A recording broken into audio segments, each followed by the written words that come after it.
Okay, baiklah. Assalamualaikum warahmatullahi wabarakatuh dan selamat siang semua. So, untuk hari ini kita akan belajar satu topik matematik yang cukup menarik, iaitu topik bentuk dan ruang, yang mana bentuk dan ruang ini seringkali diaplikasikan dalam kehidupan harian kita yang ada dekat sekeliling kita. Tapi untuk PDP kali ini kita akan menggunakan aplikasi yang berbeza daripada PDP yang biasa.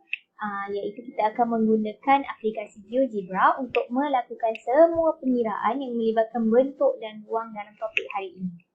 So, sebelum kita explore apa yang ada dalam tajuk bentuk dan dalam GeoGebra, mari kita go through sikit apa yang ada dalam bentuk dan ruang. Bentuk dan ruang terbahagi kepada dua kategori, iaitu dua dimensi dan bentuk tiga dimensi.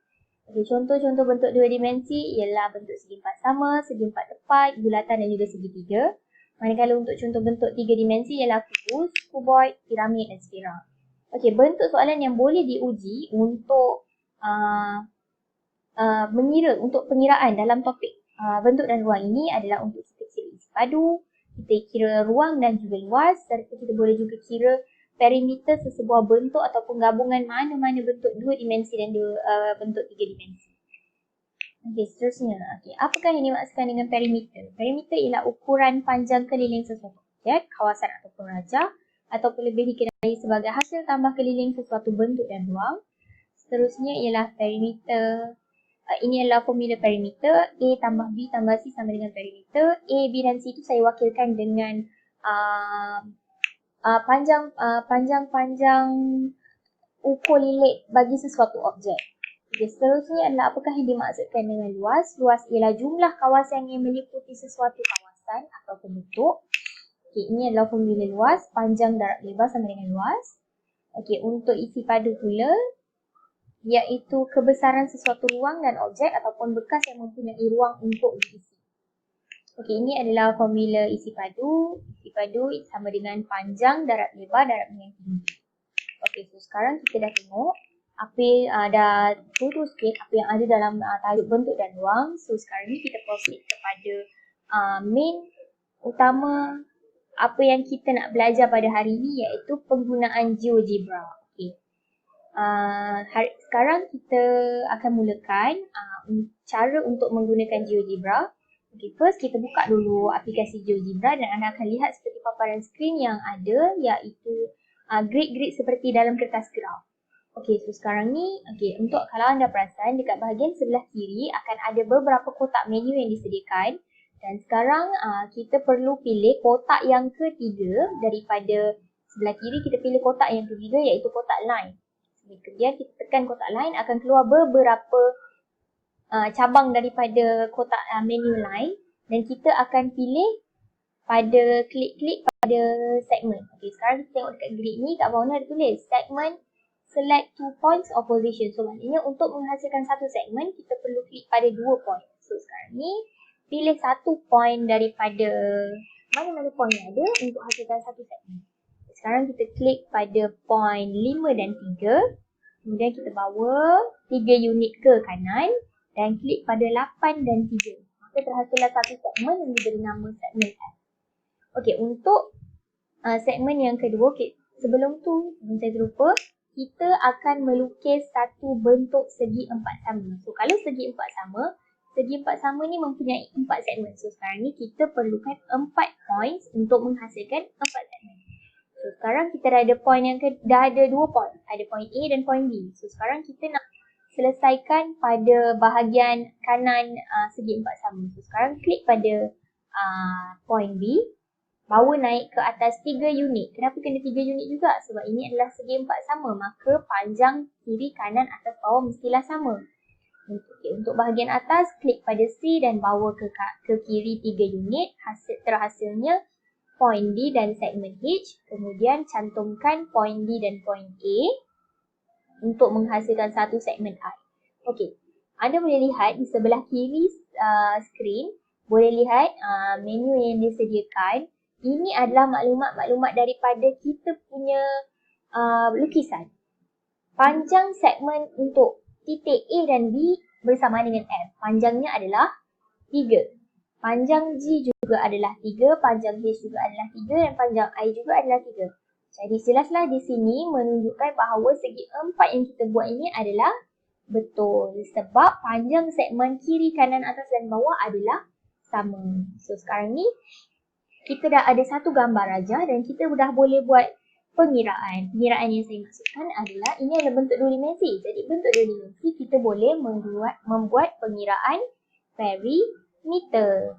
Okey, so macam mana pengiraan perimeter? Perimeter adalah hasil tambah ukur liling sesuatu objek. So sekarang kita tambah je lah apa yang ada di luar objek. So semua nilai untuk segmen F, G, H dan I adalah 3. Jadi kita tambahkan je semua sekali. 3 tambah 3 tambah 3 tambah 3 bersamaan dengan 12 cm. Jangan lupa unit. Kalau tak boleh jadi salah. Okey, seterusnya. Selepas kita kira perimeter, apa lagi benda yang kita boleh kira? Apa lagi perhitungan yang kita nak kira dengan bentuk dua dimensi? Kita boleh kira luas. Okey, apa formula luas? Panjang darab lebar. Okey, so sekarang ni kita kira lah. Berapa panjang segi empat sama yang kita ada sekarang ni? Panjangnya adalah 3. So, berapa lebar yang ada untuk segi empat sama ni? Lebarnya juga adalah 3. Jadi, jawapan untuk luas adalah 9. Okay, so sekarang siaplah untuk satu pengiraan bentuk dua dimensi yang kita buat daripada aplikasi GeoGebra. Senang kan? Sebab kita tak perlu nak kira satu-satu, nak tengok ni berapa poin, berapa panjangnya. Kita cuma perlu rujuk kepada menu yang sebelah ni. Menu yang dah disediakan sahaja. Okey. Baiklah, selesai untuk penggunaan pengiraan bentuk dua dimensi. So, mari kita proceed dengan bentuk tiga dimensi pula. Okay, bentuk tiga dimensi. Bentuk tiga dimensi yang sesuai adalah, okay, kalau saya nak buat yang paling simple lah. Paling simple yang sesuai adalah bentuk kuboid. Bentuk kuboid tapaknya mestilah berbentuk segi empat tepat. So, macam mana nak bikin segi empat tepat? Panjang mesti sama atas dan bawah, lebar mesti sama kiri dan kanan. Okey, sama juga kita klik pada kotak yang ketiga dan pilih pada line segment. Okey, pilih pada dua kotak, dua titik, tarik, 3 unit ke kanan, kemudian 2 unit ke atas, 3 unit ke kanan, ke kiri dan 2 unit ke bawah. So, sekarang kat sini dah nampak lah. Dah boleh jadi satu tapak segi empat tepat. Kemudian kita buat bahagian atas dia pula. Bahagian atas, klik pada D. Kemudian kita wujudkan satu segmen. Okay, panjang segmen D dan E yang diwakili oleh J adalah 5. Jadi, pastikan segmen yang kita nak buat di hadapan DE ni juga adalah sama. Okay, make sure. Tengok sama ke tak? Okay, sekarang kita klik kat sini. Akan muncul satu segmen yang dinamakan segmen K. So, sekarang segmen K juga adalah 5. Okey, so sekarang maksudnya betul lah panjang segmen kita. Jadi nilai ukuran kita pada bahagian atas kuboid adalah tepat. Okey, so sekarang kita selesaikan untuk bahagian hadapan kuboid. Okey, panjangnya mestilah 2 unit ke bawah. Kenapa kena 2 unit ke bawah? Sebab bagi kuboid, panjang setiap kuboid mestilah, lebar setiap kuboid mestilah sama dan panjang setiap kuboid juga adalah sama. Okay, so sekarang kita dah boleh nampak dah dekat sini. Okay, so sekarang kuboid kita dah siap dah. Okay, sekarang kita boleh juga buat untuk bahagian dalam kuboid. Okay, macam mana nak buat bahagian dalam kuboid? Kita just gunakan garis putus-putus untuk hasilkan bahagian dalam kuboid untuk nampakkan dia lebih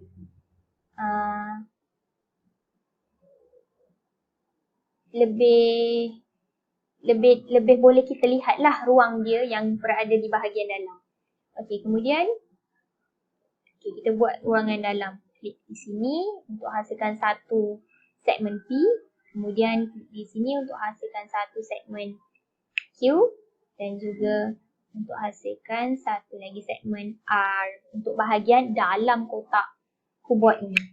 Okey, kemudian sekarang kita dah siap satu kuboid yang kita siapkan dalam GeoGebra ni. Sekarang semua maklumat tentang cuboid ni ada pada bahagian kiri skrin. Okay, so sekarang ni kita dah ada bentuk 3 dimensi ni. Kita dah ada bentuk 3 dimensi. Apa yang kita boleh kira dengan bentuk 3 dimensi? Kita boleh kira perimeter. Okay, so perimeter bagi cuboid yang kita sediakan ni berapa? Mestilah F tambah G tambah H tambah I tambah J tambah K L M N P Q dan juga R. Ya ke? Alah, sebab perimeter ni, untuk mengira perimeter, kita perlulah kira bahagian luarnya sahaja. Jadi kita perlu kira hasil tambah F. Okay, sama-sama kita tulis. Kita kira hasil tambah F. Okay. Hasil tambah F. Tambah N. Tambah M. Tambah K. Tambah L. Tambah J. Tambah Q. Tambah I. Dan juga tambah G. Okay, so ini adalah yang ada di bahagian luar cuboid. So, kita cuma perlu masukkan nilai sahajalah. Okay. Sekarang ni kita just masukkan nilai yang ada. So, nanti masukkan nilai F berapa. Okay, so sama-sama lah kita tengok. Kita buat sama-sama. Okay, nilai F adalah, kita tengok berapa unit? 3 unit. Tambah dengan nilai N berapa unit? 5 unit. Tambah dengan nilai M berapa unit? 2 unit. Tambah nilai K 5. Tambah nilai L 3. Tambah nilai J 5. Tambah nilai I 2. Dan juga tambah nilai G juga adalah 2. So ini adalah cara untuk kita kira perimeter. Okey, bagaimana pula dengan kira isi padu bagi sebuah cuboid? Okey, isi padu. Macam mana formula isi padu? Isi padu adalah panjang, darab, lebar, darab, tinggi. Okey, untuk isi padu yang kita dah buat ni, sekarang kita kena kenal pasti mana satu panjang dia. Panjang dia adalah